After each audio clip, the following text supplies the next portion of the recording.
Hey guys, what's up? It's Wit back for another episode of Diz Connected, and joining me today, as always via Skype, is my friend and fellow Disney enthusiast, Katie Carter. Hey, Katie. Hey, Wit. Hey, so Katie, you are back. You are back from something pretty awesome. What did you go do this past weekend? I went to the D23 Expo in Anaheim. Oh my goodness. So we have a whole episode dedicated to D23 Expo 2017. Katie was there. I cannot wait to hear all about this. So are you ready to do this, Katie? I'm ready. I'm ready too. I'm so excited because I haven't really had anybody to talk to about all this stuff who really cares. You know, I've been telling people, but they're just like, okay.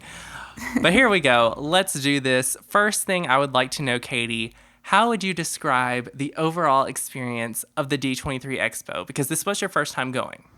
It was my first time going. I've been to other conventions before. Last year I went to San Diego Comic-Con. But I have to say, this is probably my favorite convention that I've ever gone to by far. And it's really different from other conventions. So maybe even like calling it like a Comic-Con type deal is not exactly accurate. But it was just great to go to an event that was centered all around one interest.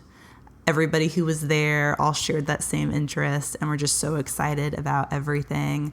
I just had a great time. I didn't sleep for like 3 days. I'm not exaggerating, but I didn't even feel it. Like I was just so like hyped about everything that was happening. So yeah, it was wonderful. I wasn't sure going into it. Like I kind of thought, like, hey, this is something that I'll just check out like one time, just see what it's like. But now having done it, I'm like, I need to go to all of them now. So yeah, I would totally go again. It was just a fantastic weekend. Wow. And just to kind of let everybody know who's listening, in case you don't know what the D23 Expo is, which I'm assuming if you're listening to this, you probably do. But, D23 is the official Disney fan club. And for several years now, every 2 years, they do the D23 Expo. And, it is kind of compared to Comic-Con, but that's interesting that you said it's not really like Comic-Con. But yeah, so it's this huge convention at Anaheim, at the Anaheim Convention Center, which I understand is close to Disneyland, or like right across the road from Disneyland. Across the street, yeah. Across the street, yeah. And so I've never been, but I'm going next time, I promise. But I know like the last few times it's happened, I've just been glued to my phone the whole weekend because they like live tweet this stuff. Even though a lot of the panels you can't have, video in, they tweet all this stuff out as it's happening. And this time was no different. I mean, I was there, sitting on my phone, sitting, just at my house on the phone, like scrolling through Twitter and being like, Katie is seeing all this. Oh my goodness. Like every time something would come out, there was huge. I was like, Katie's right there and she can't even like communicate with me now. I know. That's the one downside. I mean, it's nice that you don't have people in there like taking pictures and video because there's nothing worse than sitting right behind somebody who has their phone up the whole time. I hate that.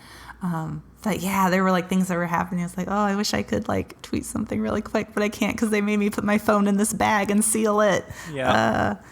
But I mean, and that's also cool. Another part of that that's cool is like you exclusively get to see this stuff. Oh yeah, that nobody else does. I mean, I love that. I mean, like they still haven't released like the Avengers footage or the Lion King trailer or any of that stuff. Like it's nice that if you make the effort to go to this thing, that they show these things just for you and don't like put them out online 2 seconds after they show it there. So that is nice. Some of the stuff they do, but most, I think like the bigger stuff they definitely don't.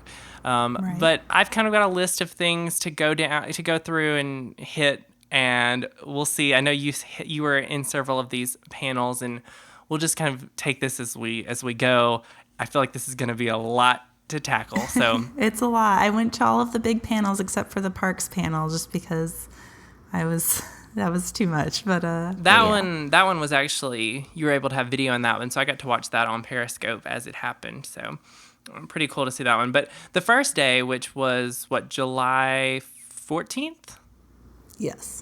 Okay, so that was on the Friday. Everything starts with the Disney Legends Awards, correct? It does. Yeah, that was the first panel of the morning. Bob Iger comes out and introduces all of the new Disney legends. So among them this year we had Oprah Winfrey, Mark Hamill, Carrie Fisher, Stan Lee. Whoopi Goldberg was the surprise one this year, which they announced it on Twitter like right before the panel started, so I saw it first. So I was like, okay, well, it's not a surprise now, but yeah, whatever. But yeah, who else was Julie Taymor, there? Lion King director from Broadway, and then also well, Carrie Fisher, that was what's the word I'm looking for? Posthumously, and then also Gary Marshall. Too, there were several posthumous honorees, like Jack Kirby, who worked on the Marvel comics with Stan Lee. Some animators. You had some animators, and you had an Imagineer names, too. Yes. Yeah, which we should know their names because that. I know. I feel bad that I don't. I know. But or I should have made a list at least. But I did have a list of all those kind of bigger names. Go figure. Yeah. But so for you, I know Mark Hamill. That was huge, right? Oh my gosh, so huge. I love seeing him get up there. He gave this long, wonderful speech, and he's such a good speaker, and he's so just like gracious to all of his fans, I feel like, and so appreciative of them. I mean, every time I see him talk somewhere, he's always saying like how he wouldn't be there without the support of fans who, jumped on the Star Wars series as soon as it came out. So I just absolutely loved seeing him up there. It was my first time seeing him in person, so it was very exciting. Yeah. And okay, so like Oprah Winfrey, and I know that of course she was also back later, and we'll talk about for live action panels, but for A Wrinkle in Time. But like Oprah Winfrey, you're in the same room as Oprah Winfrey. I feel just like so purified by her presence. Yes. She's just not her presence, so... Katie. Her spirit. It's her. Yes, exactly. Kumbaya. She is just so intelligent and such a great speaker. And she got up and told the story about how she had dinner at Steakhouse 55 at the Disneyland Hotel the night before and was talking to her waiter and asked him like how long he'd been working for Disney, and he said 42 years, and she was like 42 years, and it just went into like all this story about like how important Disney was to people and fulfilling the vision of Walt Disney and how important the company was. And really that ended up being the theme throughout the whole ceremony. Everybody who got up there had a story about how, well, this thing happened when I was a kid and really inspired me to do what I wanted to do, and watching Disney films inspired me to do this. And Stan Lee, I love Stan Lee. He got Excelsior. Up there. I know. He got up there and he told a story about how when he was a kid, he didn't have a lot of money, and he saw a book in a store. It was called The Art of Walt Disney, and it was like this big like coffee table book, and he couldn't afford it, so he worked to get this book, and Disney's drawings were just so inspiring to him and made him want to tell stories. And of course he's like the man behind so many characters that we know and love now. So it was just great I don't know what I was expecting from it, honestly, but I was pleasantly surprised at just like the love that everybody expressed for Disney and what it did for them, and that everybody had all these like very specific stories about, like this time in my life.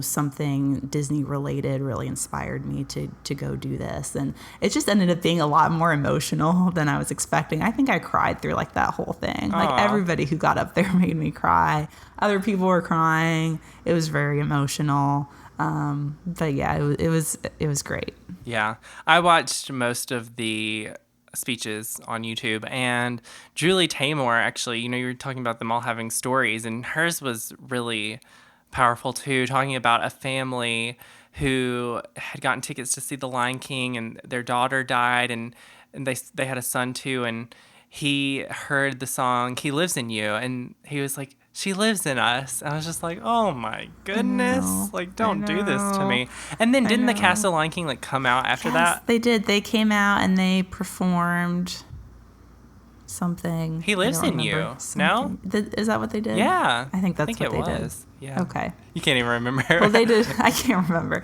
They came You out were and sang a crying. song, and it was beautiful. And at the beginning of it, Aniki Noni Rose. Anika Noni Rose came out and sang. What did she sing? I don't remember. Hercules. But it was so beautiful. Hercules. Yes. Go the distance. Yes. Yeah. I Yes. saw that too. It was amazing. See, that Yes. was stuff that they had video cameras in, so I was watching all this stuff. So yeah. I'm really glad that I got to go, and then I got to go in a year when like Mark Hamill was there and all of that, because I've just loved. I mean, his whole career, even outside of Star Wars, has been like my whole life, because I've been watching Batman the animated series since I was 2 years old. Right. So, he's just always been a big part of my life for me. So it was nice to see him go up there, and before every person accepted their award, they showed like a little video. Retrospective of their careers, which was really nice, especially if there was somebody up there who like you weren't entirely familiar with. It just really gave you an idea of everything that they accomplished and everything that they contributed to the Walt Disney Company. So yeah, it's a really nice ceremony, and the performances. They also had was that the one where they had Dancing with the Stars? Yeah, like People Haunted out Mansion too? and stuff. That Yeah. was a bit weird, but it's fine. I mean, that's one thing that was different for me compared to like other conventions I've been to, is that all the panels were really like performances. Like they really put on a show and brought out like and had music numbers and like all of this stuff. So the showmanship that you associate with Disney was definitely present. I'm not even sure that I would call some of these panels. They're more like keynote Like speeches. presentations. Yeah, presentations. Yeah, exactly. So, It's not like, most conventions you go to and you go to a panel and it's like, okay, here are all the people. We're going to take questions from fans now. Yeah. Okay. Well, and so that's how everything started, and you didn't think it was too long of a wait, although you did wait overnight, you said. But talk a little bit about the lines and then the floor and everything before we jump into some of these other big panels. So, well, for the Legends panel, I got there. You were allowed to start lining up on Thursday night and Friday night. You were able to start lining up at 10 p.m. the night before. That's what they said. I think they started letting people in earlier.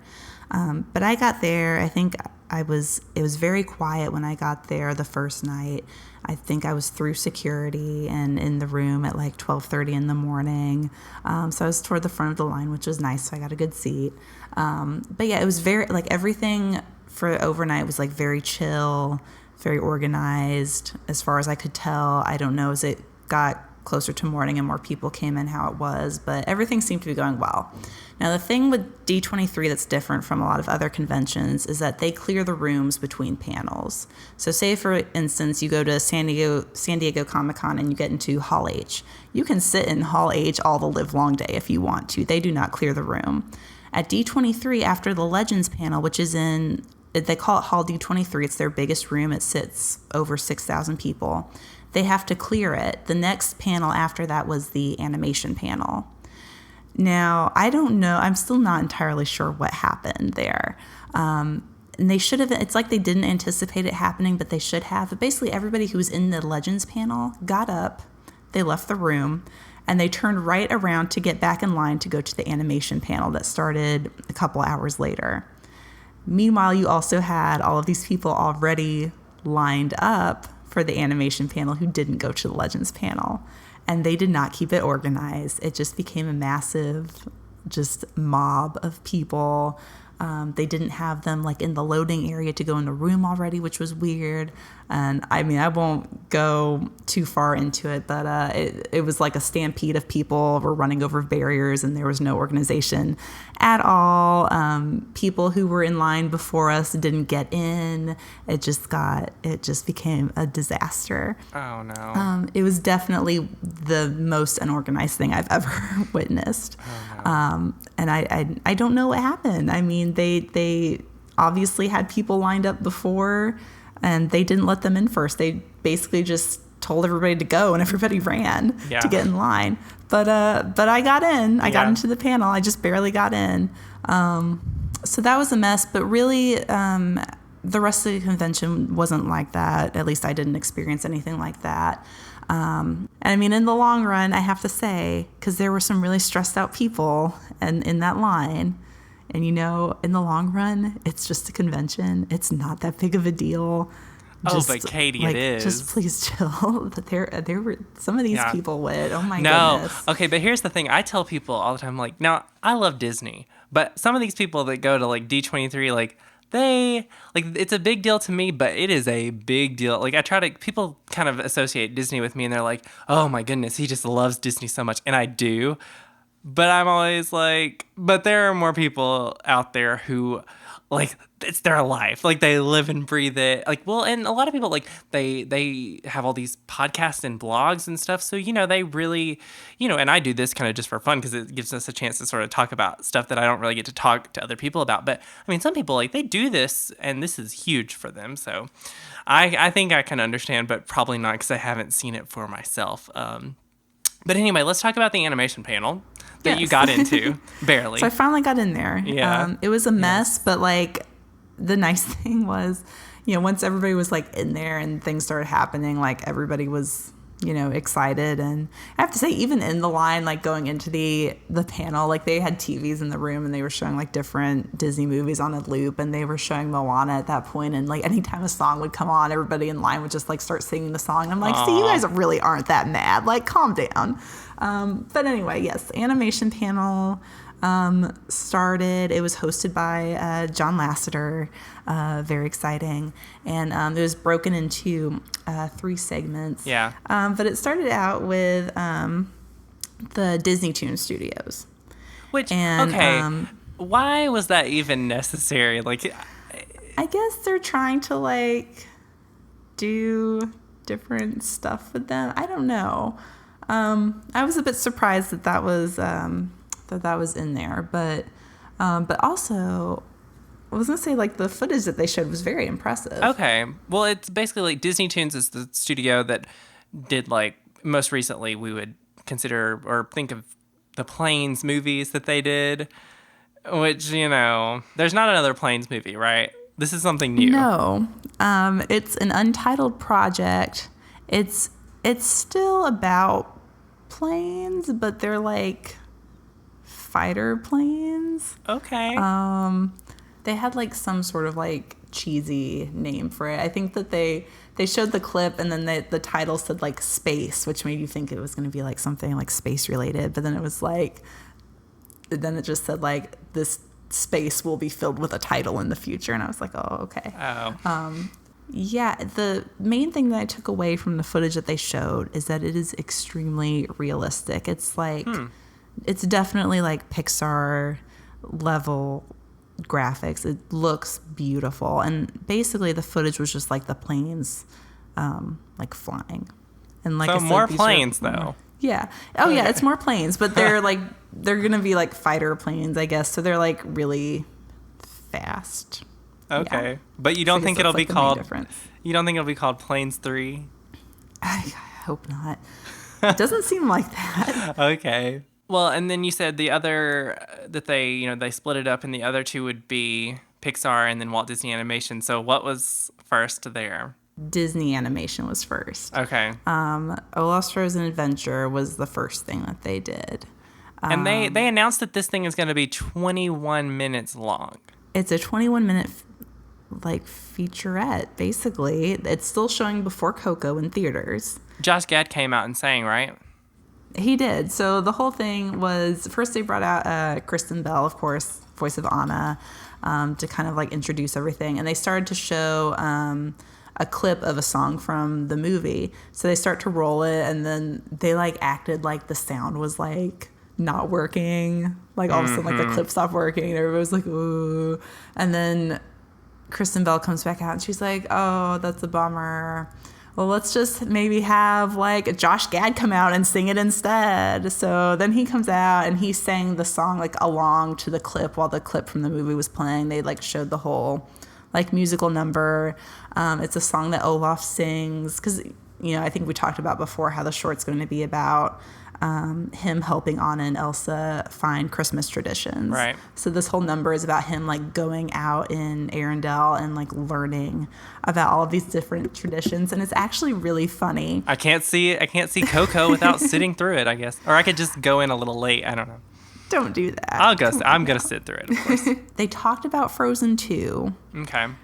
They didn't show anything from it that I can remember. Like, they went up, like John Lasseter went up and like made this whole joke about how like they weren't going to just call it Frozen 2, but then they like looked up the translation in Norwegian and it would have been like Frozen Toe. And then they like went through like all of these things. Like they could have called it like Frozen Assets or Frozen blah, blah, blah. And nice. it, you know, so that was a thing that they did. Entertaining. Right. I think that was really it for Disney animation, was it? No. Katie. What else happened? Wreck-It Ralph 2. Oh, yeah. Ralph breaks the internet. Come on. That was That's like the main thing. So The Ralph best breaks part. the internet. Yeah, Ralph breaks the internet. Wreck-It Ralph 2 is coming out. And, I mean, this was some major stuff happening with this. This was the thing. Like throughout the rest of the weekend, that was the thing that I heard people talking the most about. I mean, like, that was kind of like, you know, the 2015, it was Star Wars Land. But I think this was kind of this year's Star Wars Land. This really was. So, okay, I'll just like start at the beginning from what I can remember. I'm ready. So first they showed a teaser trailer for the movie, which we hadn't seen anything from it yet. So that was fun. And of course, the sequel is all about Ralph and Vanellope going into the internet. They show like the owner of the arcade where they live. He's like hooking everything up for them to like go online for the first time and all of that. I honestly don't remember much of the teaser trailer. And that's because they followed it up with a scene from the movie. It was a very long scene. It wasn't entirely finished animation, but most of it looked like it was just about finished. And with this scene, it's fantastic. I mean, it's fantastic. It is the weirdest thing I have ever seen out of Disney animation by far. And the whole time I was watching it, I was like, this is amazing. And also, there's no way that this is actually in the movie. Like, there's no way that they're doing this, but they're doing it. So what it is so in the scene, Ralph and Vanellope, they're in the internet. They're being shown around by this new character named Yes, who's voiced by Taraji P. Henson. Yes. Yes. So excited about that. And this is funny in and of itself, but they go to ohmydisney.com, which is ridiculous. Amazing. So amazing. And ohmydisney.com in this universe, it's like Disneyland basically. And there's at one point where they walk by like all of the princesses, and the princesses are all like going into a room. And when I say princesses, obviously I mean like the Disney princesses. And Vanellope's like, oh, who's that? And Yes is like, oh, those are like the princesses. You don't mess with the princesses. And Vanellope's like, well, that's all I want to do now. So she and Ralph end up, like, Yes and Ralph go off and leave Vanellope. And she ends up sneaking into wherever the princesses are. And she like has this little like meeting with all of the Disney princesses. I mean, everybody's there. At one point, like they all like decide to go wear like comfortable clothes, and Ariel's wearing like this shirt, and she starts to like sing about the shirt, and everybody's like, shut up, Ariel. And oh my God. And then Merida like says something Scottish, and like nobody can understand her, and there's like, she's always like that, like we'd never know what she's saying, because she's from a different studio, right? Yeah, they're like, she's from a different studio. It's so funny. You are so like happy about this. I really am. I mean, it just like, I just wish that I could see it again, because there was so much packed into that. I mean, I know that there was more that happened, but like I can't remember. It was so funny. It pokes fun at like everything, like all the like kind of stereotypes and cliches that we associate with the princesses now. It pokes fun at, but in like the most hilarious way possible. C-3PO is involved in this too, right? He is. There's like, and also before they even get to the princesses, I feel like there's something else Star Wars-y that's in like the ohmydisney.com thing, because there's like more that they go through in that part. Again, I don't remember. Yeah. But yeah, like Star Wars is in there too. Why not? But C-3PO like comes in and he says something, and they like have him go, and he's like leaving, and he's just like, oh, princesses. How did they even get away with this, though? I don't know. this is going to theaters. This is a Walt Disney Animation movie. I know, it's canon. I know. This is That's canon. what I can't get over. It is so meta. I cannot get over it. And that's why the whole time they're showing this, I'm like, this is just like a test scene or something. Like, this isn't in the movie. There's no way this is in the movie. But it's in the movie. And we know it is because they brought back all of the original voices of all of the princesses I know. for this scene. I mean, it's just insane.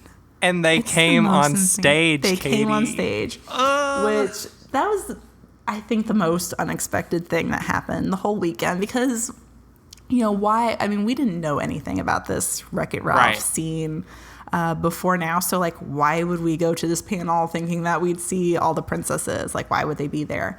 But yeah, they kind of, like John Lasseter mentioned, he was mentioning all of the actresses who came back and reprised their roles, like Idina Menzel and Ming-Na Wen, the ones who weren't there for the panel. And then he's like, oh, and Jodie Benson as Ariel, and then Jodie Benson comes out on stage, and then he's like, Jodie Benson, and then he's like, and Paige O'Hara as Belle, and then she comes out on stage, and it was like, what? And at first I thought it was like just like the two of them maybe, but he starts bringing out like one by one all of these other actresses, and I'm just like sitting there like, they have everybody back there, like they're bringing everyone out on this stage. I mean, it was insane. I don't remember like exactly how many people were up there, but they had like Alihi and Linda Larkin and oh my gosh, Mandy Moore.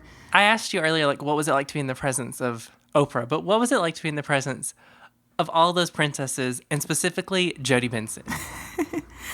I mean, it was amazing. I mean, and a lot of them, a few of them are from like the current, stream of films. How like, crazy is it that like Jodie Benson's like not the oldest one? I think Paige O'Hara is older than her, but it's just like, but they're whoa, the oldest film represented up there. I guess. But yeah, it's like her and like Paige O'Hara and Linda Larkin. It's like that's my childhood on the stage right there, and they're all there at the same time. What is this?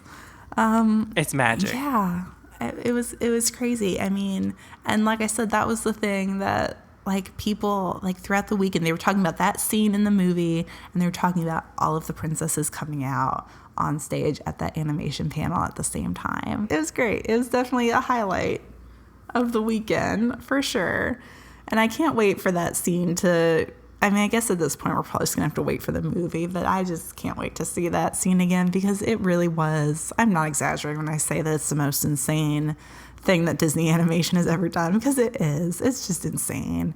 And I don't know how it's gonna play with audiences who aren't hardcore Disney fans, like the people who were in that audience, because like everybody there thought that it was hysterical, and I could just see somebody who's like not in the fandom at the same level just kind of being like, what's happening right now? But yeah, it was, wow.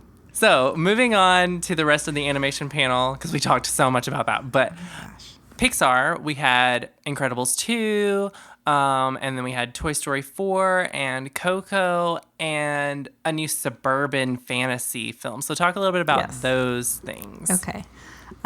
So Incredibles 2, we got our first bit of footage for that film, which was exciting. They showed a little sequence. It was still, rough animation mostly, but it was with Jack the baby using his powers to take out, I can't remember if it was like a squirrel or a raccoon. Yes. Raccoon, yeah. But meanwhile, his dad is like sleeping, watching TV or whatever. But it goes through like this whole little like fun slapstick chase sequence with the baby just showing like all of these different crazy powers that he has. Like there's no like one thing that he can do. It's just like all sorts of things. It's really funny. We saw, what else did we see? I mean, they had all of like pretty much all the voice cast for Right. the movie was there. Brad Bird was there. Did they show that Edna Mode video to y'all? They did, yeah. They released that. Okay, did they? It I had didn't like see that it's like they released it. Yeah. fashion designers and like prominent people in the fashion industry talking about how amazing Edna Mode is, which is great. Yeah. They announced that the story was kind of going to be more about Elastigirl. Yeah, I don't know if they said that it was going to be more about her, but that she's definitely going to get like her own like adventure, like in the movie. So yeah, so that'll be cool. Okay, and then what about Toy Story 4? We found out that John Lasseter's not directing it anymore, right? Right. Yeah, it is being directed by. It says Josh Cooley is his name. Yes, and he came out on stage and talked. Then, of course, Coco Yes. is what's coming out this year. Yeah, that was kind of like the big finale to the panel, I guess. But yeah, they showed some new scenes from the movie that hadn't been released yet. And there was this big like musical performance that they did at the panel too. They had they all came out and sang, and they had like dancers in the aisles and all of that. They had some of the voice cast come out. We got a new poster for it too. Yes, they handed out posters. We all got a poster. Getting the poster was also chaos.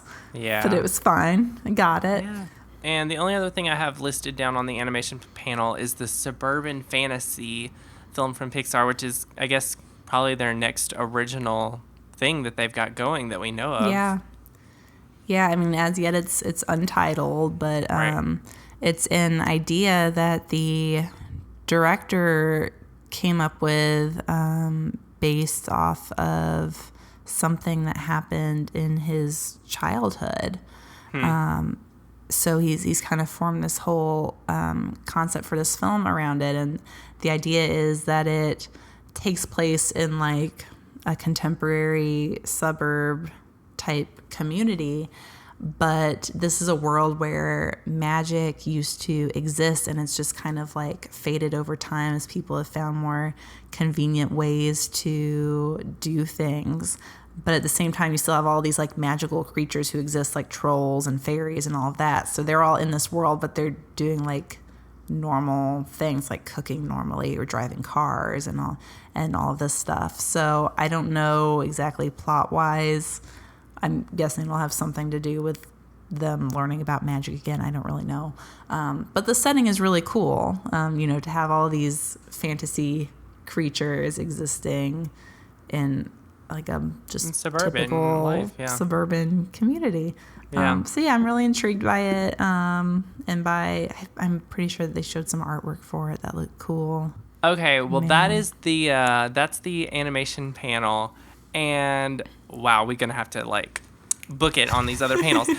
But I know the next day. No, there's still so much to talk about. I know, but I gotta edit all this. Remember? No, I'm kidding. Well, make it a two-parter. Yeah, for real. No, but the next day, I know you like waited all night again, right, for the live action panel. I did. So here's the deal with the live action panel. Everything that I was hearing as the convention went on, like from other people and from getting on Twitter, was that it was much busier than it was in previous years, and that people were lining up for things a lot earlier than usual. So yeah, it was very crowded very quickly. We got very cozy in that Hall E, let me tell you. Oh, man. But yeah, from what I mostly heard from people, it sounded like most people were lining up for Marvel things. But I was definitely there. For everything. Mostly for Star Wars. For everything. Oh, but, okay. Like, Star Wars, for sure. Obviously. I mean, come on. Well, since we're on Marvel, I know that Marvel and Star Wars were the last two, but why don't we just go ahead and knock those out? Okay. So, Well, they did Star Wars before Marvel, which if that's any indication, that tells you right away that they're probably not showing a new Star Wars trailer, which I was kind of not getting that vibe leading up to it. But they did show a nice little behind-the-scenes reel that we hadn't seen before for The Last Jedi. yeah, I saw that too. And I really loved it. they had just all the cast like talking about the story and how it was just something like really, it was going to be something really different and probably surprising to a lot of people. We got a glimpse of a lot of creatures that we didn't really see in the trailer. And of course, water, lots of water. Yeah. And, you know, the different location shoots that they did, like on the island and all of that. Saw some more of the new characters, like the one played by Laura Dern and Benicio del Toro, and all of them. And it ended with Carrie Fisher saying like how Star Wars has always been about family. And I was like, oh, Carrie. Yeah. But it was really beautiful. I mean, when they announced that they were just showing like a behind the scenes reel, like there were people groaning in the audience. I can tell you that. And I was like, people, like, come on, like, and it was really nice. I mean, it was just, to me, it was just as good as having another teaser trailer. And of course, they brought a lot of the cast on stage too. We had Daisy Ridley was there, John Boyega, of course, Mark Hamill was already there. Laura Dern was there. Yeah, and when they brought Laura Dern out, didn't they say something about Jurassic Park? They did. I don't remember what, but it was funny. They had Gwendolyn Christie was there, and she and John Boyega did this funny little thing because she's like so much taller than everybody, basically. Benicio del Toro was there. He was there. Yeah. Did they mention anything about the Han Solo feature? All they said was something about how Kathleen Kennedy couldn't be there because she was in London on the Han Solo shoot. That's all that they said. Recently, what happened? Phil Lord and Chris Miller, who were behind the Lego movie and the 21 and 22 Jump Street movies, they were helming the Han Solo standalone movie. Which, that was a long time that their names were attached to that project. They've been attached to it. They've been working on it for a long time. They've been in production for a long time. And it was announced recently that they were let go of the project. And soon after that, they were replaced by Ron Howard. And the reasons seem to be creative differences. From what I understand, they are very much into kind of improvising and doing kind of their own thing. Kathleen Kennedy and the other producer, they are very much like, this is the script. You have to stick by the script. This is what we're doing. They were just very like controlling of what they were doing and not giving them the freedom that I think that they were used to having. Okay, and then the Marvel, when they did Avengers Infinity War, I mean, you saw the trailer, right?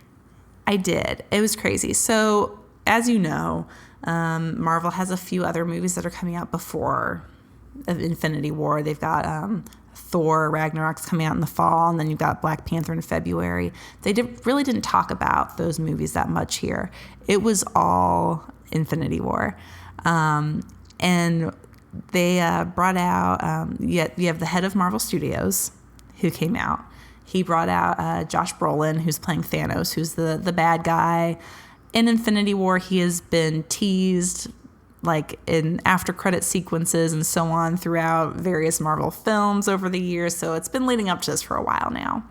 So they bring him out and they're kind of joking like, oh, like who could defeat Thanos, blah, blah, blah. And they're like, how about this guy? And they like bring out, I don't even remember who they brought out first, but they brought out one of the cast members from Guardians. I think they brought out members of Guardians first. They brought out like the actress who played Mantis and Drax, and so they brought out Nebula, Karen Gillan. So they brought out them, and he's like, oh, we're gonna need more than that. So then they start bringing out other people, and then more people and more people. We have Benedict Cumberbatch coming out. It's Doctor Strange, the best part by far, obviously. Which was a little spoiled, right?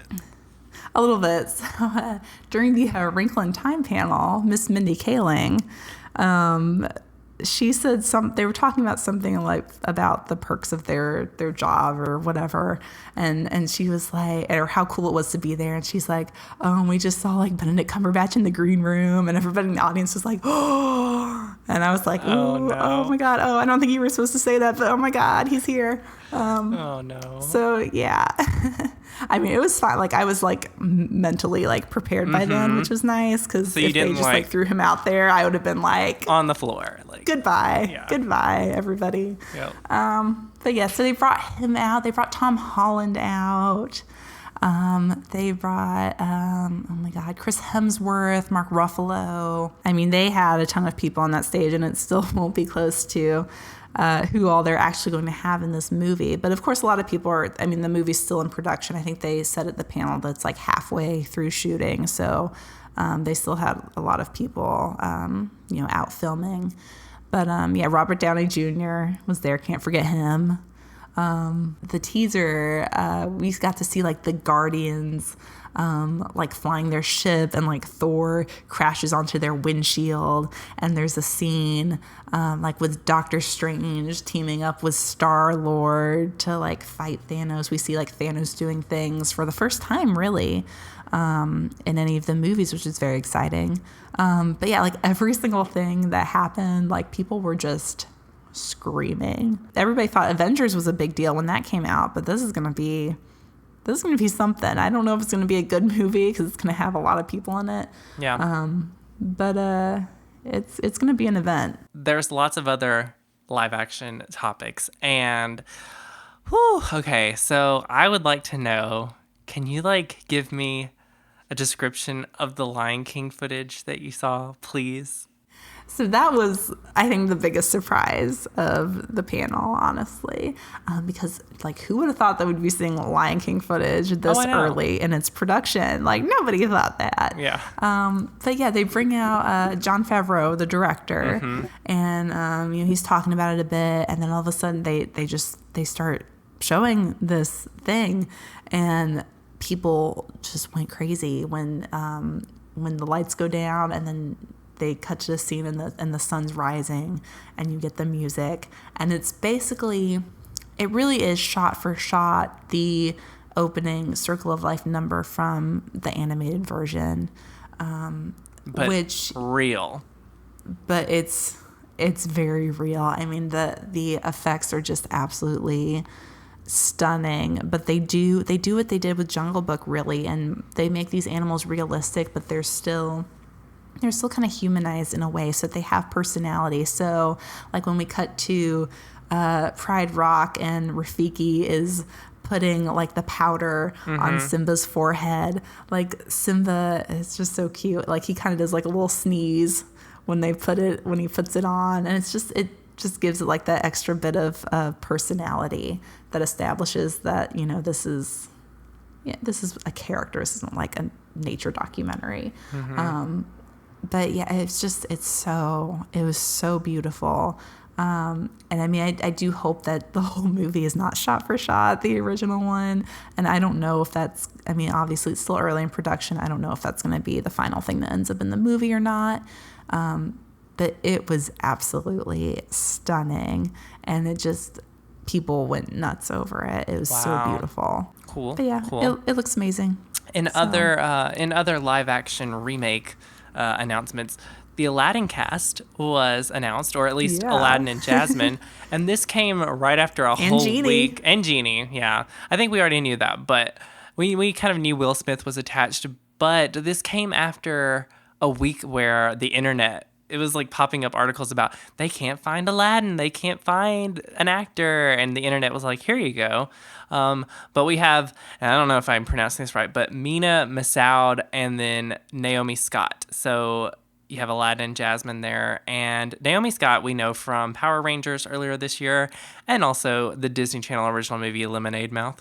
But this other guy, Mina Massoud, I don't know him, or I don't know what he's done exactly, but yeah, here they are. And then Will Smith as the genie. So I guess that kind of shut everyone up about all that casting stuff with Aladdin. But Will Smith, I mean, that's obviously a lot different than Robin Williams, but I think that he'll have to take it in a totally different direction. So, right. And I would hope that he would. So I personally wouldn't have been mad if they would have gotten James Iglehart to do it, but oh my God, that would have been great. Yeah. Also, we got a little bit of news about Dumbo. That's actually happening with Tim Burton. It is. It's happening very soon. Yeah. March 29th, 2019. So. Well, still sooner than I thought. Sooner, yeah. But you've got Colin Farrell, Danny DeVito, Ava Green, who was in love Ava Green. Casino Royale. She was, yeah. James Bond. And then Michael Keaton. So Yeah. You've got a cast there. Who knows? Like, I don't know if they're like voicing characters, or there are some humans in Dumbo, I guess, or maybe this is something totally different. It's Tim Burton. It could be I weird. feel like there's going to be humans and animals in this version. I mean, and I feel like, the whole circus setting in general has a lot of potential to be kind of like a macabre thing. And Tim Burton's kind of known for that. So it's gonna be interesting. I mean, the footage that they showed, they showed like a little greeting from him where he's like on the train on the set, and the pictures of the set that they showed look cool.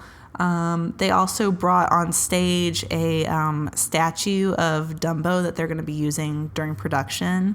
So we got to kind of see an idea of where they're going for Dumbo, and it's very cute.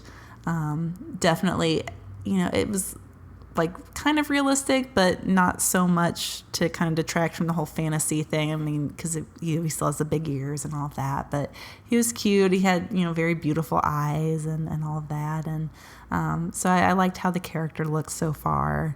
And yeah, I mean, Tim Burton's movies recently, especially his bigger budget films, have really been kind of hit or miss. So I'm like excited because I like his work, but I'm also nervous because like some of his work hasn't been great. But I mean, he's I think he'll be a good fit. And then I guess the other would be Mary Poppins Returns. And I was kind of freaking out about this when they started saying that they were showing footage and stuff, and I was like, oh, Katie is seeing this. I know. I was freaking out too. So they brought Emily Blunt on stage, and Rob Marshall. They talked about it. Yes, and they talked about it for a bit, and then they were like, we're going to show some footage. We just wrapped shooting, so we don't have like a really polished trailer, but we have some scenes that we put together. And then they like pulled back a wall of the room and revealed that like a whole orchestra was back there, and it was being conducted by one of the composers of the movie, and they were going to play some selections from the original film score and kind of transition over to some new music from this movie. So they played along with the scenes that they were showing on the screen, and all of the footage they showed, there was no dialogue except at the very end. But each scene, I mean, all these people come out there and they're like, oh, this isn't finished, but like it just looks so beautiful the way it was with just the music. And we see there's this beautiful scene where Jack the lamplighter, played by Lin-Manuel Miranda, is helping one of the children like reel in a kite, and they look up in the sky and you see hanging onto the kite Mary Poppins silhouette as she's descending to the ground. It's just a beautiful shot. And oh my gosh, what else is in there?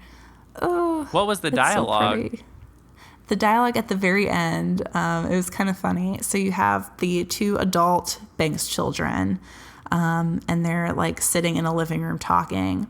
And the sister, Jane, she says something like to her brother, like, all those things that happened when we were kids, that wasn't real, right? Or like, that didn't really happen. And as she's saying that, in the background, you just see Mary Poppins like floating up the staircase. So it's just like a cute little way to end it. But yeah, I mean, it was beautiful. And I'm just so excited for it.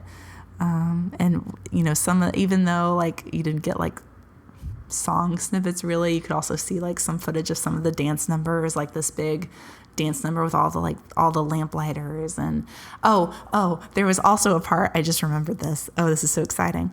They have a scene that's like in the original movie where it's 2D animation with the live action. It was just like Jolly Holiday. 2D though? 2D hand-drawn? Yeah, it's 2D animation. Oh, wow. It was on screen for like 2 seconds, I think, but it was like, oh my God, they're doing that. And It looked so cool. And it was like Jack and Mary sitting in a carriage, I think, and there were like animated characters around them. And I was like, oh my God. And they also showed, we got like a brief look at Dick Van Dyke's character and also Angela Lansbury's character. And I don't think we had seen them yet, so that was cool. Nice. Okay, and then finally, and this is like, I know what they started, I think this is what they started the panel with, yes. But to end the live action discussion, A Wrinkle in Time.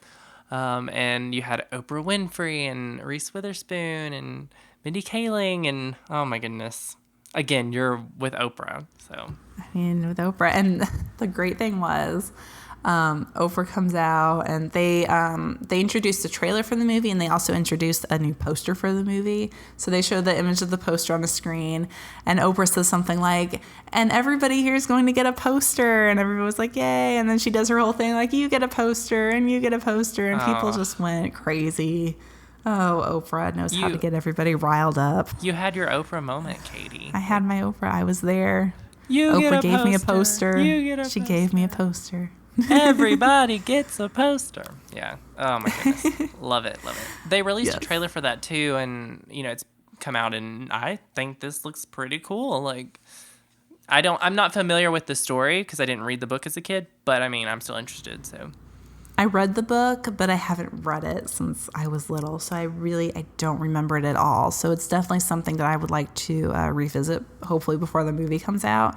And it is a series, so I don't know if they're, trying to make this into a franchise or not. But yeah, it looks really good, coming from somebody who doesn't have like a great frame of reference for the story. And it has a very diverse cast. It has the lead character in the book is a little girl, and I think it's great that they have Ava DuVernay directing it, because she's definitely one of the best female directors out there working today, and she was just so enthusiastic about the project when she got up there and talked about her involvement in it. And I think the effects look great. And, of course, they have, like, a great cast lined up for it. So, yeah. Okay. Excited. Well, that is live action panel. And then I hope you got some sleep after that night. Nah. No? A little bit. A little bit, yeah. Well, there was also another big panel that happened that day that you did not go to because you went to the DuckTales panel, right? I did. Okay. Well, we'll talk about DuckTales in a minute, but let's talk about the other big panel, which was parks and resorts. And yay, we have the title for the Star Wars land, and it's called Star Wars Galaxy's Edge. What do you think of the name? I mean, who is really going to call it Star Wars Galaxy's Edge? Yeah. Everybody is still going to call it Star Wars Land. Yeah. I mean, I get, for storytelling purposes, it's fine. Mm-hmm. I mean, I don't object to it or anything. But I'm never going to go to the park and be like, okay, we're going to Galaxy's Edge now. Yeah. No. And the story, I mean, they're making this very immersive, and that's kind of the information that we were given. And they're like, you're going to get, your own, story, and it's going to follow you through this land. And I don't know what that means, but I guess we'll find out. So I'm excited about it. And I guess that because they also announced that they're going to have a Star Wars themed resort at Walt Disney World. Oh, yes. And I think that's going to follow along the same thing where you go there and you have your own story that you go through while you're staying there. So I think that's awesome. I've got that on the list too. What did you think of I mean, I know since you were out on the floor, you got to see the big model of the Galaxy's Edge. So what was that? I mean, I saw pictures. Huge. But it is huge. And it is beautiful. How many acres? I don't know. That's one thing that I should have asked them. I think it's there because 14. The model is humongous, and I was just looking at this, this is beautiful. Also, how are they going to fit this in Disneyland? Because this looks like it's going to be huge, but it's just it was so detailed, and it kind of went from more of a nature foresty type setting and merged into the city. And we could see where the Millennium Falcon was, and I think there were some other ships and all the little people. Not that there are going to be people just randomly scattered around there, but I just thought that was cool that they had all these little people. But yeah, it was so beautiful. I took 20 bajillion pictures of it. Wow. That was pretty awesome. And they also kind of talked a little bit about the rides that they're going to have. Sounds kind of like they're not going to be necessarily roller coasters or anything, but more on the lines of the Flight of Passage thing with Pandora. So, exploring new technology there. And then another cool thing is that at the cantina, you're going to have Rex, the robot from the original Star Tours. Yes. And that looks pretty cool. It does. I am so excited for the cantina. I'm as excited for that as I am for the rides. That's going to be great. Yeah. Oh, you're going to be living your best life for sure then. I'm telling you, whenever they announce what day they are opening this, Yeah. I think I'm just gonna book a trip and go for opening day. I have to. They did say that it's going to open before the next D23 Expo, but they also said it was going to open in 2019. So I'm guessing May 2019. Didn't they also say that the one at Disneyland is going to open before the one at Disney World? So I don't know which one they're referring to. Probably the Disneyland one. Just kind of moving along here. So over at Walt Disney World, specifically at Epcot, they announced a lot of new things. And, Future World, it's needed some work. And so Ellen's Energy ride, that's out. And they're bringing in an e-ticket attraction, they're calling it, with Guardians of the Galaxy. Lots of debate on Twitter about this because at the beginning of the panel, or at the beginning of the Epcot portion, it was like, we want to stay true to the original idea of Epcot, which, is kind of like to be educational and that kind of thing. But we also want to keep it relevant. You can't really do both. So, but yeah, there was lots of rumors about Guardians of the Galaxy coming to Epcot, and now they're confirmed. But, Ellen's Universe of Energy or something. So Ellen's Energy Adventure, I don't know. That is so old. Like, I remember writing that when I was a kid. Okay, like I don't even know if I've ever written it, honestly. That's gotta go. I don't really have much opinion on like whether or not Guardians should be in Epcot, but I would like for it to have sort of like some significance to the original vision of Epcot. Like, that would be nice. Yeah, I mean, that's kind of like the issue that I feel like I'm having with what's happening at Walt Disney World in general right now is it just seems like definitely for Hollywood Studios and maybe now for Epcot too, I guess, is that they're losing the theme, the original theme of the parks, and it's just going to end up being like a mass of rides that, I'm sure they're going to be great, but what's the theme here? Yeah. Like, how do they fit into the overall idea of Hollywood or the idea of Epcot? I mean, how is this working? I mean, Hollywood Studios, that's long gone. Like the whole thing, no, that's long gone. And I feel like I've almost accepted that. But I would like for them to keep Epcot kind of what Epcot's supposed to be. I can understand they want to bring in these, properties that they have to kind of, well, of course it all started with the Frozen thing at Norway. So, and that was a success. So you keep doing it. There's a Ratatouille ride that's coming to France. It's not replacing anything though. So like, whereas Frozen replaced Maelstrom. So they're just bringing in something new. I'm not really mad about that, but Wasn't it the same ride that they have at Disneyland Paris? I think so, the same Ratatouille ride, I think so. Yeah. But it would just be nice if like they could just kind of stick to Epcot being what it is, because I like Epcot being sort of the more adult park. Now maybe I didn't like it so much when I was a kid. I did Epcot. not like it, but I like how it feels. Like when I'm there, I'm like, oh, this feels very like, adult. So I just hate it's just to see nice that to just go. like walk around and not even do anything, because it's just so beautiful and it's calming. And now they also announced about the Chinese pavilion. The China pavilion, they're doing a new movie, and they're shooting it like with new technology, where it goes all around you, that theater. So that's cool, and that kind of gives me hope, where it's like, okay, so we're not changing everything. Well, moving over to Magic Kingdom, we're getting the Tron ride, which stoked about that because that looks so cool at Shanghai. How did I miss that? Yes. I missed that. No. Well, because you weren't at the panel. No. Oh my gosh. Okay. Yeah. No, so the same coaster thing. that's at Shanghai. Yes. Yeah. And they're putting it behind Space Mountain. So it's not replacing the track thing. What's that speed? I know what you're talking about, Yeah. but I can't think of Speedway, what it's called. whatever. But I know what you're talking about. Yeah. Yeah, so it's not replacing Speedway. that. Tomorrowland Speedway. It's not replacing that. It's going behind Space Mountain, which is like two big things back to back. But that's going to be a mob scene Yeah. whenever that happens. Yeah. So we'll see how that goes. That's cool, though. But so excited. I don't know how I missed that. Oh, yeah. And they want to have all this done by the 50th anniversary, which is like 2021. Yeah. So now let's talk about something that I think we're going to have lots of thoughts on, and it is at Hollywood Studios, Mickey and Minnie's Runaway Railway. Now, when they first announced this, they were like, it's Mickey's first attraction. And I was like, where is this going at Magic Kingdom? Like, where are they going to put this thing? Because obviously, where are you going to put a Mickey Mouse ride? Magic Kingdom. And then they're like, it's going to Hollywood Studios. And I'm like, where is that going at Hollywood Studios? And why is it going at Hollywood Studios? It's going to replace the Great Movie Ride.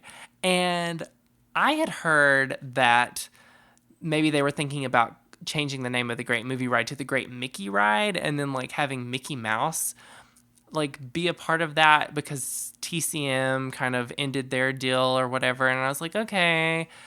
But no, this is something totally different. And the Great Movie Ride is closing on August 13th. R.I.P. R.I.P. It's really sad.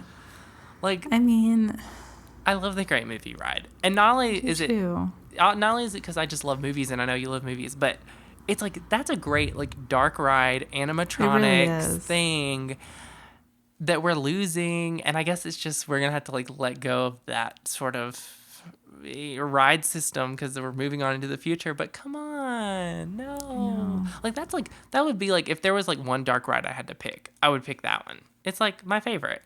Yeah, I love that ride. And I have good memories of riding that ride, and it's also so interactive with the actors throughout it, and it's I feel like a different experience from the other dark rides, which is nice. And I mean, I love movies, and I love seeing all of the different scenes from films that really like may not be super well known but are represented there still. I just think that's so great. That was something that I took note of last time I was at Disney World, which was a few years ago now, but I remember going through there and being like, oh, that's so cool that that's in there, because that's not like a movie that most people would just go to. Again, to speak to the larger issue here, what is going on with Hollywood Studios? Who knows? Because it's not Hollywood Studios anymore. I mean, I think that's pretty clear. So what are you guys going to do with it? I'm surprised we didn't get a new name for it at D23 Expo. Anyway, Mickey and Minnie's Runaway Railway. They're using the Mickey shorts animation for this thing, like the most recent ones. Not like, I don't have any problem with those shorts. I've seen a few and they're fun, but I don't know that I would want a ride with that animation because it seems very like temporary. Yeah, I'm surprised that they wouldn't go with just like the classic Mickey look.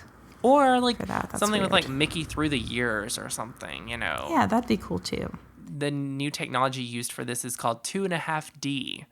So not 3D, not 2D, but 2.5D. So also we found out that Toy Story Land will be opening in summer 2018. So that's coming up. I'm assuming that'll be like May of next year. Then, the Star Wars Resort is coming. I'm sure you cannot wait to stay there. That will not be a value resort. I don't care. But take my money. Right. But no, I mean, that's going to be pretty amazing. I mean, that's going to be... That's like my life dream. Yeah. And then also at Walt Disney World, they are announcing all this transportation stuff. So there's going to be a Skyliner and then minivans. And I know you got a picture with one of them. So... Yeah, so I think the ones that are going to be in the park look different from the one that they had on the show floor. Yeah, and they're rolling these out like now. Yeah, well, this is something that they kind of like. I feel like the parks need it, but it's also like, okay, how is this different from just like a taxi, like a regular taxi? Because really, the main thing is, you have, if you're staying in one of the park resorts, you have the shuttle that takes you to all the parks. But the shuttle doesn't take you directly from resort to resort. So if you're going to dinner at another resort, you'd have to take the shuttle to a park and then from there transfer to another shuttle to go to the other resort, which is not efficient at all. So most people probably just call cabs. I mean, I know I did that last time I was there. And I guess the minivan is going to be like their version of a taxi. So basically you can like call whenever and they'll have a cast member come drive the van up to your hotel and you can get on. They'll take you wherever you want to go in the resort. So yeah, I'm interested to hear more about that and like how pricing is, especially compared to like just again calling a taxi. Yeah, it seats 6 people, so that's different, I guess. But So do normal taxis. Okay. I'm just saying. Oh, Just never saying. mind. Never mind. Going over to Disneyland. Okay, I want to know your thoughts on this. So Paradise Pier is becoming Pixar Pier. What's changed? Like, what's that gonna do? Whatever it is, I hate it. Oh, okay. Because the whole idea of Paradise Pier is it's like this classic like California beach boardwalk, and it just has this wonderful feel to it, with the like midway style games, and of course the Ferris wheel and the carousel, and the boardwalk by the water and all of that. It's nice. It just has a nice feel to it that I can't really explain. So just the idea of like taking that and changing it all to Pixar, it's like, no, like it's just commercializing it to me. And I mean, they already have the Midway Mania game as part of Paradise Pier, which it fits in well with the theme of that area. But just the whole idea of changing it to Pixar, I just hate that. And it kind of takes away, I feel like, from the overall story of the California Adventure Park, that each area is, representing a different aspect of California. And it's like, okay, well, now this isn't so much California as Toy Story. So Paint the Night is coming back. it is, yeah, but it's You going don't to be a hate that, California right? Adventure this time. Yeah, it's going to be at DCA. Yeah, with a new Yeah. float. So I wonder what that will be. Yeah. Maybe Moana. DCA is getting more Marvel, and they said that it's going to be a big Marvel kind of thing happening over there, which everybody's been speculating. So Well, let me Avengers, tell you, Spider-Man. When I was there, because I went to Disneyland for a couple yes. days while I was over there, of course. And they have the Summer of Heroes thing happening in California Adventure right now. And that's really taken over that whole Hollywoodland area of the park a lot more than I thought it would.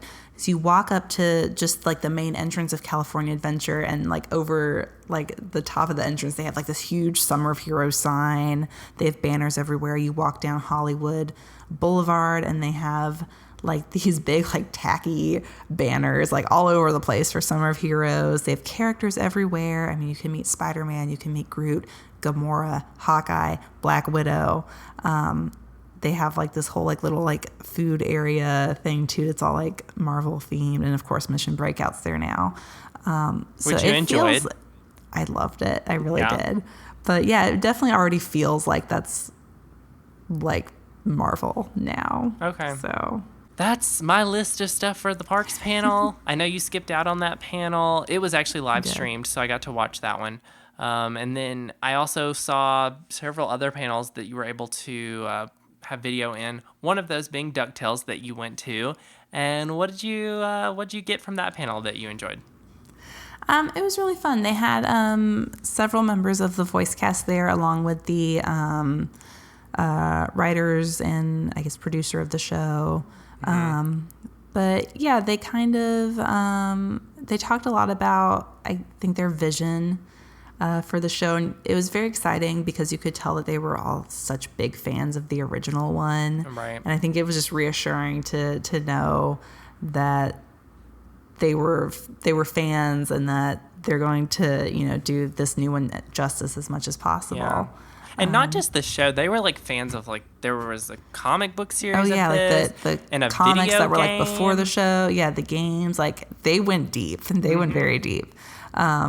So yeah, so that was nice to know, and I think a lot of people there appreciated that, and appreciated the obvious knowledge that they had of everything, because there was a segment where people were getting up and asking questions, and like they pretty much had an answer for everything, or caught all the references. But yeah, they showed a sequence. Then they showed a teaser trailer that was basically like an animatic, so it wasn't finished animation. But it was fun, and then I think they showed another scene. Like, there's a lot to live up to with this, because this wasn't just some like rinky-dink little cartoon. Like, this was like Scooby-Doo level kind of thing. So yeah. And really, like, DuckTales was like a big deal throughout like the whole D23 weekend. Oh yeah, 'cause they jumping in had- the money. They had that whole little exhibit where you could go jump in Scrooge's coins. And I definitely heard the theme song a lot throughout the whole weekend, but I'm not mad about that. Did they premiere the Big Hero 6 trailer there? They did. That was actually the first thing that they showed at the panel was the main title sequence for the Big Hero 6 animated series, which is the first footage that we've seen from that. It looks pretty and cool. That was very cool. Yeah, it definitely has like a anime inspired look that is very appropriate to the story. So yeah, I'm excited to see more of that for sure. I also watched on YouTube the panel for Tangled the series, and I have enjoyed what I've seen of Tangled the series, but watching this panel made me so much more like interested in this show because I didn't realize just like how much thought, I guess, had gone into this. And I also didn't realize how perfect Tangled is for this, for like a TV series. They had this huge story, it seemed like, because, there's a lot of time between the movie and the short Tangled Ever After, because they pointed out, at the end of Tangled, he's like, after years and years of asking, she finally said yes. And they were like, so what happened during those years? And I'm like, oh, wow, I never thought about that. Yeah. Ah, man. And did you get to see any of that or hear anything about that panel? I've heard some things from it. I know that they showed a sequence where Rapunzel first meets Pascal, which I haven't seen yet. Oh my goodness, but I heard Katie. that it was very emotional and people were like crying and Jeremy Jordan was crying and you gotta and go all watch that. it. The things they pointed out in the panel is just how interesting of a story that is to tell about Rapunzel going into this kingdom after living in that tower. Like there's so much to do there. There is, yeah, because she's so naive in a way because she doesn't know how the world works, and she's just like, but she has such a great attitude that she's just kind of like tackling everything like, oh well, that sounds cool, let's go do this, even though it's like something terrible. And the actress who voices Cassandra, I didn't even realize that she was kind of like a big deal, but apparently she did apparently she's like a huge vocalist and singer, and she did one fireworks show at Disneyland at some point. She did the music for and did the song, and then she played Pocahontas at a Disneyland show at some point too. And then I loved that there's a story to that character. Like they were pointing that out too, because it's like, it's kind of like with the Clone Wars, with Ashoka, right? Ahsoka, she's not in episode 3, so something has to happen to her. And it's kind of like with Cassandra, it's like she's not in the Tangled Ever After short, so what's going to happen to her? And somebody in the audience asked or said something about her having a connection to Mother Gothel, and I was like, what? What? Oh. Like, I know. Like, It just got so real. Like, all of that got so real. And, like, one of the producers was like, you don't know that. I was just like, oh, my goodness. Like, this show just got 10 times more interesting to me it did. after seeing this panel. So, man. So, I don't know. I just really have a new appreciation for Tangled the series. But, yeah, I watched that panel. I also watched a Celebration of the Lion King panel, which I thought was kind of random. It was pretty good. And they announced, like, that the Blu-ray of The Lion King is coming, which I think is so dumb because we already have The Lion King on Blu-ray multiple times, it seems like. And this kind of goes into the next panel that I want to talk about. Why don't we have a Blu-ray of Hercules? Because at Zero to Hero, the making of Hercules, there was so much footage that I've never seen in my life. I know. And it was so good. Where is my Hercules Blu-ray? Gosh. After seeing this panel, there's so much that we could see. There really is. Because you were there, right? I was there. And yeah, I mean, they showed, before the panel started, they were showing that, like music Disney video type. Yeah, that Oh My Disney had showed that we had never seen before they released that. And then, they were showing, like, behind the scenes, like, their research trips. Yeah. They were showing, like, cut animation, rough animation. They were showing the, like, motion reference, which was hilarious. They were showing, like, some voice recordings, like with James Woods, like a little thing that he recorded for the cast and crew. They showed a lot of stuff, and it was really interesting. I'm like, I know you guys have more of that if you have all of this that you're pulling out. I want that. I do too. I love Hercules. Yeah. So And how great were Ron and John. Oh, amazing. yeah. They're so great. Yeah. Oh my gosh, so And funny. And then, of course, you had Tate Donovan and Susan Egan, the voice of Hercules and the voice of Meg. And I loved how Tate Donovan, he didn't do the singing voice of Hercules, but he was like saying, I can sing. And I that was kind of know. like And a they joke. didn't know that he could sing. Yeah, through the whole It was panel. funny. And then Susan Egan ended it. Well, she sang, I Won't Say, I'm in Love, which was so good. By the way, her voice, like she could easily just re-record that and it would sound exactly the same. She sounds exactly the same. And I love, I'm guessing you saw this, but she said something where she was talking about how she got the part because, of course, she was already doing Belle on Broadway first. And that's like such a different role for Meg. And people were like, didn't really think that she could do it, I guess. But she said a sentence where she made her voice go from Belle to Meg. Oh, that was amazing. Which is so cool. She was like, where she was like, Belle is me acting, but Meg is where I live. I was so like, good. Yes. It was so good. It was. And when she said that, she sounded just like Meg. She did. I was just like, this is amazing. That's incredible. I know. Oh. So, yeah, and then the singing was amazing. And then she ended it with, it's been a real slice, D23. And I was like, yes. Because, that's like her iconic line from the movie. So. Right. Susan Egan follows me on Twitter just saying. So she follows a lot of people, but I feel lucky. So Alan Menken did his little one-man show. It's called A Whole New World of Alan Menken. And it's really fantastic, even just going beyond Disney, because he really, in 90 minutes, he just encompasses his whole life and career, starting when he was a kid and just learning how to play piano, and going through his early works when he was doing like jingles for commercials, and he was like playing jingles and singing songs about like herbicide or something, which was hilarious. But throughout the whole thing, he was kind of like a combination of talking and also singing and playing. And I wasn't sure if he was going to do anything outside of Disney, but he did a medley of songs from Little Shop of Horrors, which I loved. And then, of course, all of the Disney films that he worked on. He did snippets from pretty much all of the songs, all of the major songs anyway. And he especially had some wonderful things to say about Howard Ashman. I mean, and every time that he talked about him, you could just tell in his face and in his voice that loss was just still so fresh. And it was so emotional. And he dedicated one of the last songs he sang in the show, which was Proud of Your Boy. That was a cut song from the animated Aladdin, but that they brought back for the Broadway version. He sang that and dedicated that to Howard Ashman. So that was very nice. And that was kind of like one of the last things of D23, right? It was the last thing that I did. He did 2 shows on that Sunday. He did one that was earlier in the afternoon, and then one that was at the end of the afternoon. So I did the later one. So it basically closed out the expo for me, which was a great way to end it, I have to say. Well, and I guess the only thing you haven't really talked about is like, what's it like down on the floor, like just walking around and seeing things? Because there's like so many photo ops and there's so much to see. And I mean, I didn't get to I did a lot of things. I didn't do everything.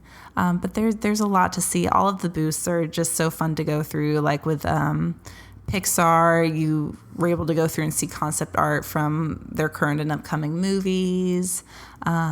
Disney Animation, they had a cool thing with their booth is they had all of the T-shirts that their crew wears for different projects on display, like the animation team's shirt for Moana or the rendering team's shirt for Frozen and all this stuff. So that was a pretty neat little thing.